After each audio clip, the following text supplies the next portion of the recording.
Y'all remember last week when I was in Africa and I said I have a whole bunch of information that you don't know about because the media is not going to show you or tell you, and how I didn't feel safe talking about this until I was back in the States? Well, we're going to talk about it, so use your context clues because there's a lot of words that I can't use. I'm going to let you know what farm murders is, why it's happening, where it's happening, how long it's been happening, what are happening to innocent farmers, and then I'm going to tell you how I found out about it and how I wasn't supposed to know about it. Nobody's supposed to know about it. But I'm Brittany fucking Scoville, okay? I'm going to find out shit that you're not. I don't know how, but I always do.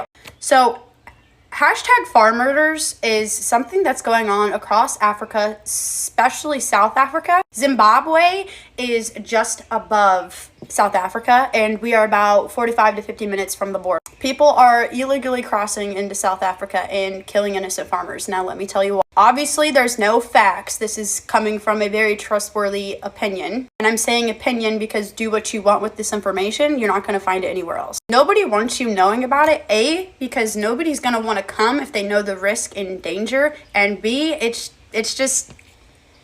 honestly kind of crazy that this is actually happening.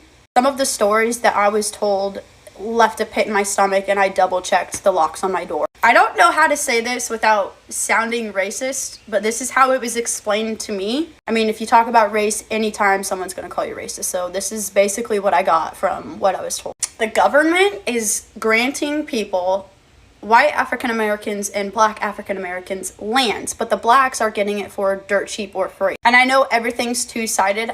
This is just the information that I've been told. Black African Americans are granted this land and they are not utilizing it to its full potential, and it's just going to shit, to where white African Americans are using their land for profit and bringing money in, whether it's safari hunting, livestock, or crop. I know that's like a very bold statement of me to say, but that's just what I was told. And so what these black African Americans are doing is killing the white farmers, like 3,000 upwards a year. Because why? Because they are greedy and because they can, I guess. So I basically learned like why this was happening. So now let's talk about what is happening to the people. 2 years ago, I was hunting with my PH and I was on TikTok scrolling and I saw the hashtag farm murders, and I asked him, what is this about? And he hesitated as if I wasn't supposed to know about it. And he said, if you see anybody that you don't know, shoot, stab, do what you gotta do. And this year I'm learning information from, I would say, a trustworthy source. He has family in the military and on the police force. And what he's saying and the stories that he has told me, this has been happening since 2020, and it's not talked about now, but it's still happening. If not, it's as worse as it's been. This is where you're gonna have to really listen and follow, because I don't know if I can say most of this stuff. So what I was told is these people will come in, and even though you're in a gated area, a safari area, and you've got all of these gates and you're protected and you have all of these people with guns around you to keep you safe and whatnot, if they want to kill you, they're going to kill you. And there's no getting out of it. They'll have walkie-talkies set up everywhere. So if they really want to attack one farm in particular, but it takes forever to get to the middle of it because of all the gates and the land, they'll sit out and have walkie-talkies and talk to each other. And when they come in close, everybody that's on that farm, they will tie up in a house. And what they do to the women is they will take a broomstick and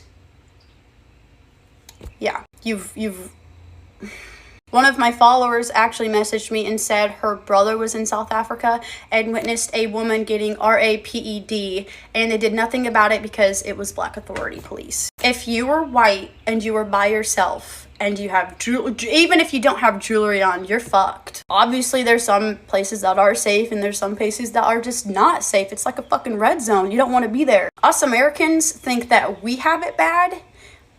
Basically, I left South Africa with a different standpoint of the world. That's why I love traveling. I get a different perspective every single time I go somewhere else. We've got a lot of fucked up shit going on here, okay? But so do they, and so does every other country. There's always going to be good and there's always going to be bad. Everywhere you go, it don't matter. Did I feel safe? I felt safe because all of the PHs were there, had their rifles and pistols. But there's always that little thing in the back of my head that just, I really thought I wasn't gonna come back. Dead ass. Like I I really thought I wasn't gonna come back. If you're going to South Africa on a hunt, like coming up, and I'm not meaning to say this to scare you, I think this is something that everybody needs to know and talk about. Because this is something that their government does not want us talking about. And it's crazy to me that I'm one of the only Americans talking about this, and after I post something about farm murders, I have so many messages of people in Africa that are directly getting affected. If not them, they know someone who is. I truly wish I could tell you how bad it is through a video, but it's sickening. Like, you might be thinking the sickening levels here, bitch. Nah. It's fucked. I know this video is a little long. If you want any more information, or maybe I'll do some story times of some people that are getting murdered. I have done quite a bit of research on, I think he's 18-year-old kid got shot and murdered, and it was a big thing for South Africa, but I mean, it hasn't been talked about in 2 years. Seriously, if you have any questions at all, ask me. I will try to answer as best as I can. And remember, this is facts in my eyes, but it's not facts in your eyes, because I'm just a fucking human talking on TikTok, and you are going to believe it or you're not going to believe it. It's just the extremes of, like, nobody wants you to know about this.